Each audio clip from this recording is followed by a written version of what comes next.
নদীর পার হতে আসবে মরণ স্মৃতি, আসবে গহীন রাতি। আমার আল্লাহ রাব্বুল আলামিন ডাকতে বললেন, বান্দারে বান্দিরে, আমি আল্লাহ রাব্বুল আলামিন আসমান থেকে একটা গ্রন্থ পাঠাইলাম, যার নাম হলো আল কোরআন। এই কোরআনের মধ্যে আমি আল্লাহ রাব্বুল আলামিন অগণিত সূরা নাযিল করলাম, অগণিত আয়াতি কালিমা নাযিল করে দিলাম। ছোট্ট একটি আয়াতে কালিমা যার মধ্যে জায়গা দিলাম, কুল্লু নাফসিন যায়িকাতুল মাউত ওয়া ইলাইনা তুরজাউন। আল্লাহ ডাকতে বললেন, বান্দা বান্দি নয়, আমি আল্লাহ ব্যতীত তামাম পৃথিবীর মধ্যে যা কিছু তৈরি করলাম সকলেরই মরণের স্বাদ গ্রহণ করা লাগবে। আমি আল্লাহ আয়াতটি নাযিল করে দিয়ে তোমাদের জন্য একটা বন্ধু তোমাদের মাঝে পাঠাইলাম। এইটা তোমাদের কারুর হবে বন্ধু, এইটা হবে তোমাদের কারুর জন্য শত্রু। এই কারণে বললাম, তোমাদের ওই বন্ধুটার নাম হলো মালাকাল মউত, আজরাইল আলাইহিস সালাম। হযরত আজরাইল আলাইহিস সালাম কাহার বন্ধু হিসেবে দাঁড়াবেন, হযরত আজরাইল আলাইহিস সালাম আবার কাহার শত্রু হয়ে দাঁড়াবে। হযরত আজরাইল আলাইহিস সালাম যার কামল ভালো পাবে তার জন্য বন্ধু হয়ে যাবে। আজরাইল যখন মানুষের সামনে দাঁড়াবেন, ওই মানুষটা যদি জবান থেকে কলেমা জারি হয়, ওই মানুষটার জবান দ্বারা যদি কলেমা হয় লা ইলাহা ইল্লাল্লাহ মুহাম্মাদুর রাসূলুল্লাহ, লা ইলাহা ইল্লাল্লাহ পড়ার সঙ্গে সঙ্গে মালাকাল মউত আজরাইল আলাইহিস সালাম মৃত্যুর যন্ত্রণাটা হালকা করে দিলেন।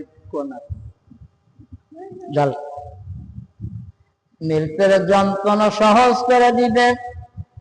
কিতাবের মধ্যে আসছে মালাকাল মউত ওই ব্যক্তির জন্য ডান হাত দিয়ে জান কবজ করবেন। মুসাম্মাদ রোকায়া খাতুন আল্লাহ কতগুণ চাউন করলো দান, আল্লাহ দান একটু দেরি হলেন, আছেন কখন আল্লাহ দান কবুল করিলেন, জানে মালে বরকত দিয়ে দেন। ও দরদি আল্লাহ দাম্পত্য জীবন সুখীময় করে দিলেন। রোকায়া খাতুনের জন্য ভালো একটা যুবককে তুমি বাজেট করে দিও। রোকায়া খাতুনের দাম্পত্য জীবনে কোনোদিন যেন কষ্ট না হয় কবুল করে নেওয়া আমিন। মোহাম্মদ মেহেদি হাসান কতগুণ চাউন করলো দান, আল্লাহ কবুল করিলেন, আল্লাহুম্মা আমিন। আহাদুল্লাহ আসাদুল মোল্লা করা জীবনের জিন্দেগির জন্য খায় করলাম, খায় হরিণের জল, বাংলা ঘরে শুয়ে শুয়ে আল্লাহ জিকির পরে বল।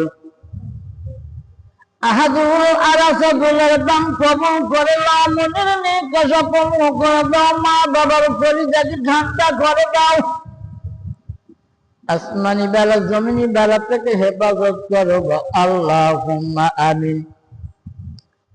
আল্লাহর বান্দারে, আল্লাহর বান্দিরে একটু মন দিয়ে শোনেন। মালাকাল মউত ওই ব্যক্তির জন্য ডান হাত থানা বুকের উপরে লাগা দিবে, যেই ব্যক্তির জবান দ্বারা কলেমা জারি হবে। কলেমা জারি হওয়ার কারণে মালাকাল মউত আজরাইল আলাইহিস সালাম ডান হাতখানা ব্যবহার করবে। আর এই ডান হাতখানা ব্যবহার করার কারণে মালাকাল মউতের ডান হাতখানা তাও 40 মণ ওজনে পরিণত থাকবে। কিন্তু আল্লাহর মনোনীত বান্দার কারণে আজরাইলের হাতখানা তুলার চাইতে নরম হালকা হয়ে যাবে। আমিন। নারায়ে তাকবীর, আল্লাহু আকবার। মোহাম্মদ হামিম হোসেন। আল্লাহ কত গুণ চাউল করল দান, আল্লাহ দান ক্ষমা কবুল করে দেন, জানিমারে বরকত দেন, অভাবনাটন দূর করিয়া দেন, আসমানি বেলা জমিনি বেলা থেকে হেফাজত করেন। আল্লাহুম্মা আমিন। আল্লাহর মহাব্বতের বান্দারে, আল্লাহর মহাব্বতের বান্দিরে একবার একটু খেয়াল করেন। কামছিল এই আজরাইলের হাত থেকে কেউ বাঁচতে পারবে না, আজরাইলের কাছ থেকে কেউ